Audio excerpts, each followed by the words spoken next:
Periodistas, en sus manos está defender la democracia y la verdad. Son nuestros ojos y nuestros oídos en el mundo. Ellos vigilan al poder, pero ¿es posible ejercer el periodismo sin corromperse? El periodista tiene que saber que tiene que estar cerca del poder para poderlo controlar, pero no tan cerca como para ser atrapado por él. El periodismo español lleva años denunciando con éxito la corrupción en la política y en los círculos de poder.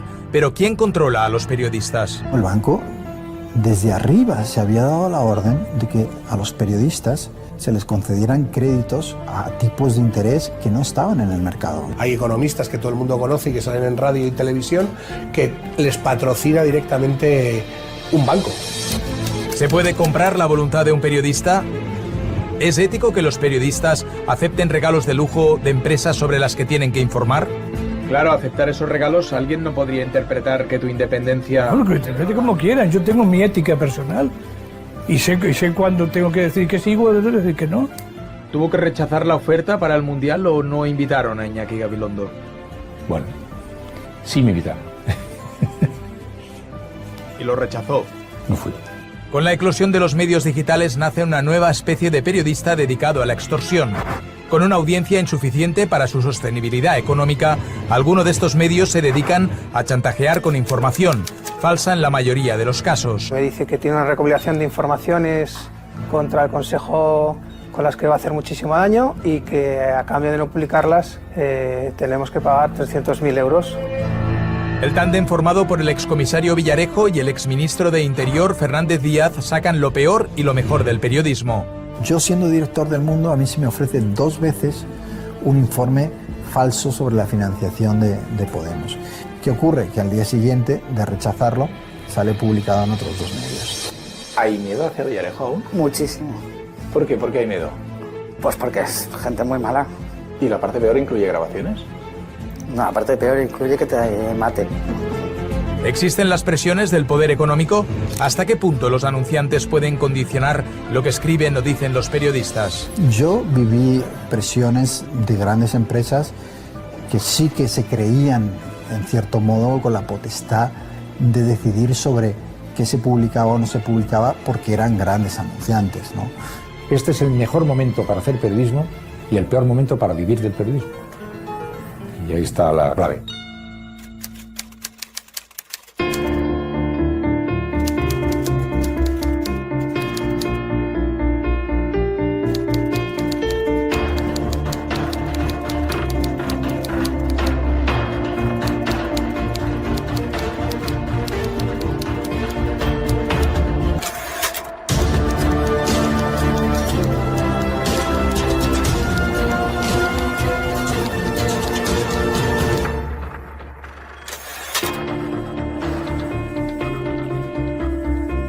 Junio de 2014, Mundial de Fútbol en Brasil. España está paralizada. La Roja defiende su título. Decenas de españoles pagan de su bolsillo el billete y el hotel para ver en directo a la selección. Entre la hinchada se encuentran algunos privilegiados que actúan como si fueran un aficionado más, pero no lo son. Son periodistas que viajan con todos los gastos pagados por varias empresas del IBEX, pero que no están allí para informar del trascendental partido, sino simplemente para disfrutar del evento gratis total. ¿Por qué aceptó ese viaje? Bueno, yo no tenía ningún tipo de compromiso. Claro, aceptar esos regalos, alguien no podría interpretar que tu Bueno, que interprete independencia... como quieran, yo tengo mi ética personal.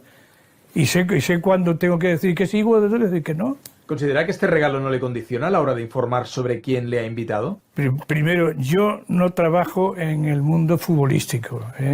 Y segundo, no trabajo en información económica. Es decir, no tiene por qué condicionarme a mí. Que una empresa promocione un determinado producto facilitando su cobertura mediática con acciones asociadas a ese producto entra dentro de lo razonable. Pero desde hace años muchos periodistas aceptan de grandes empresas regalos espléndidos que nada tienen que ver con la promoción de ningún producto. Viajes únicos, complementos de lujo, pases exclusivos a conciertos y a carreras deportivas. A mí una de las cosas que más me llama la atención es que no estamos hablando de periodistas en precario que cobran 800 euros y a lo mejor no se pueden pagar el viaje a la Eurocopa y quieren cubrirlo informativamente. Que eso también está prohibido en países como Estados Unidos.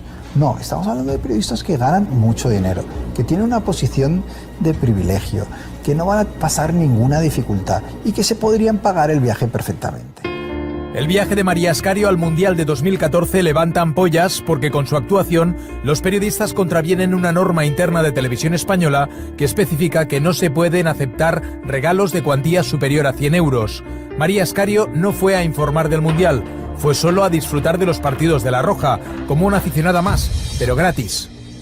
¿Con qué independencia vas a informar tú después de una gran compañía con la que has estado compartiendo viaje gratis total con sus directivos, jamón de pata negra, entradas gratis, hotel de 5 estrellas, y al día siguiente imaginemos que se descubre un caso de corrupción en esa empresa?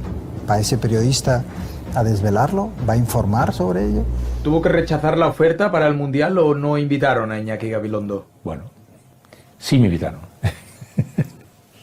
¿Y lo rechazó? No fui.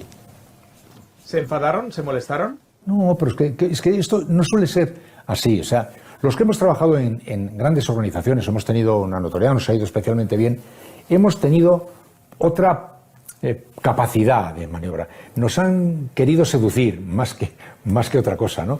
Y eso, hombre, si no eres un niño pequeño, lo notas, ¿no?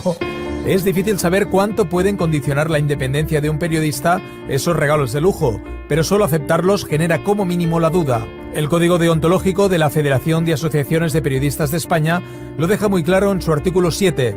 El periodista no debe aceptar retribuciones o gratificaciones por promover, orientar o influir sobre informaciones que publique.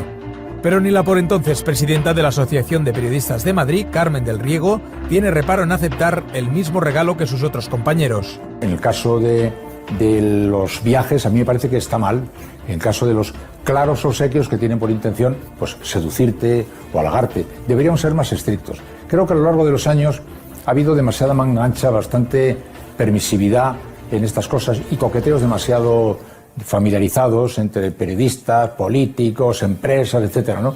Y eso, de verdad, está muy mal. Lo que no es tan normal es que nosotros los periodistas estemos acostumbrados a lidiar con ese tipo de regalos y a olvidar que nuestro trabajo es supervisar y hacer las preguntas incómodas. Pocas preguntas se hacen los periodistas económicos antes de junio de 2016, antes de que caiga el Banco Popular. Aunque algunos alertan de la debilidad del banco, la mayoría asegura que el Popular es uno de los más sólidos de Europa y recomiendan sus depósitos por su elevada rentabilidad. El Banco Popular es curioso porque un exconsejero, ¿no?, de ese banco me contó cómo el banco desde arriba se había dado la orden de que a los periodistas se les concedieran créditos a tipos de interés que no estaban en el mercado. O sea, si el tipo de interés en el mercado estaba al 2, pues se lo vamos a dar al 0,5. Claro, una vez les habían hecho el favor, a cambio, ¿qué esperaban? Recibir información amable sobre sus operaciones, sobre su situación y demás. Oye, si resulta que para tu colectivo te dan unas hipotecas al 0,5 y tú hablas con las personas de allí y te dicen, no, bueno, esto está bien, o te piden el favor, oye, mira, no digas esto porque vas a generar alarma social, y te quedas así y dices, pero si determinado ministro y ministerio está sacando fondos el día anterior. Y lo increíble es que ese banco, que durante décadas mantuvo la reputación de ser el más sólido de la prensa de la banca en España, terminará yéndose a pique. Y uno se pregunta, oye, a lo mejor si los periodistas hubieran estado alertando sobre las cuentas de ese banco antes, en vez de recibiendo créditos a tipo 0,5, nos habríamos ahorrado muchas desgracias para pequeños ahorradores, para gente que eran accionistas. Es decir, por eso es tan importante que los medios de comunicación sean independientes. Hay economistas que todo el mundo conoce y que salen en radio y televisión que les patrocina directamente un banco. Entonces, evidentemente no van a hablar mal de ese banco. Te hacen regalos, te regalan gemelos, te regalan bombones, te regalan de toda la serie de cosas. Es un detalle, porque es un detalle, pero bueno, es una lluvia fina de cosas que al final... bueno, pues está ahí, va surgiendo. ¿Estos gemelos que llevas forman parte de esta lluvia fina? Sí.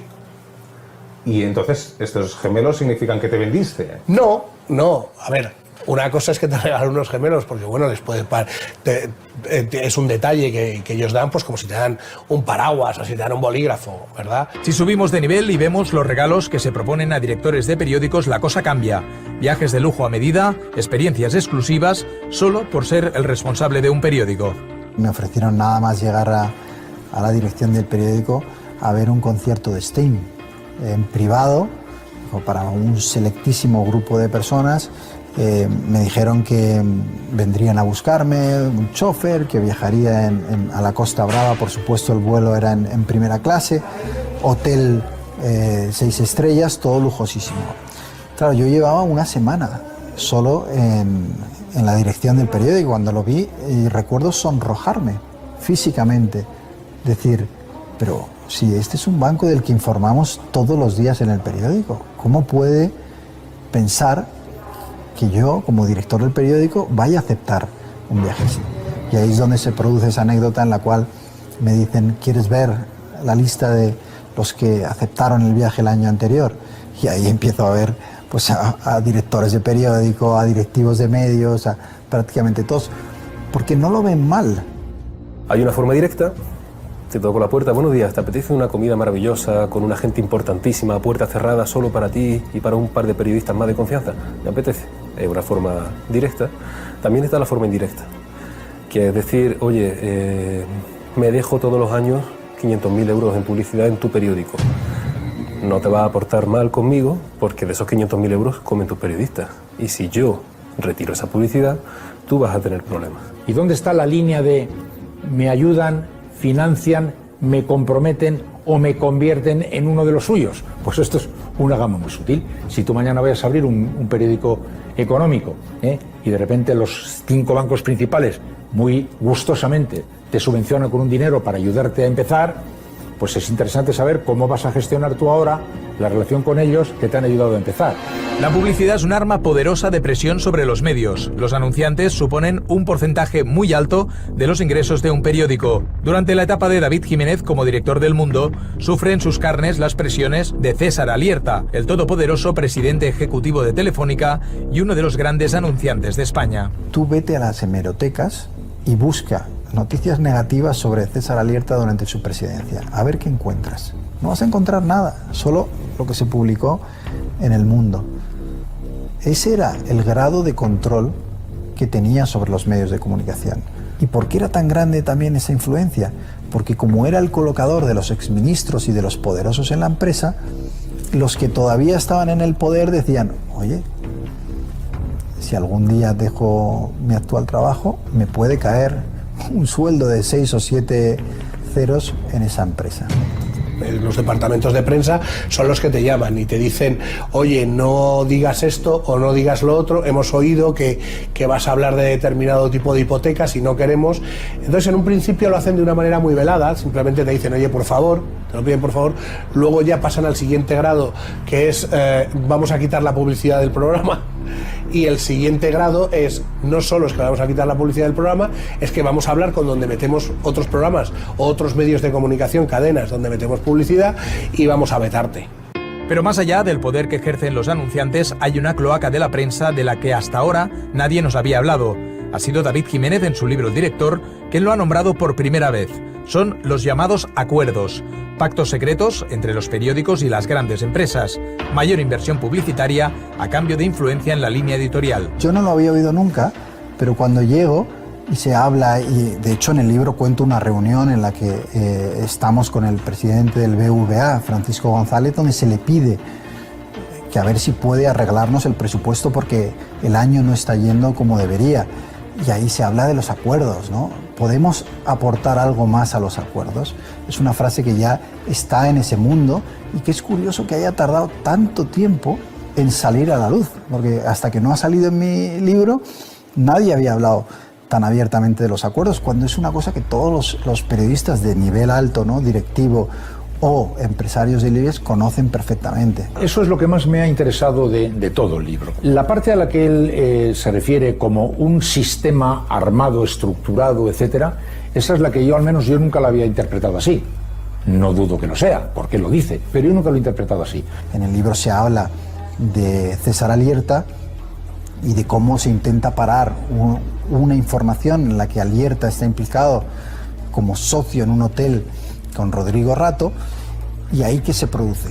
Se ponen en marcha los acuerdos, es decir, oye, pues si yo te estoy dando más dinero del que te corresponde, si tu medio, yo le he entregado este año X millones cuando en realidad por audiencia le correspondería la mitad, por poner un ejemplo.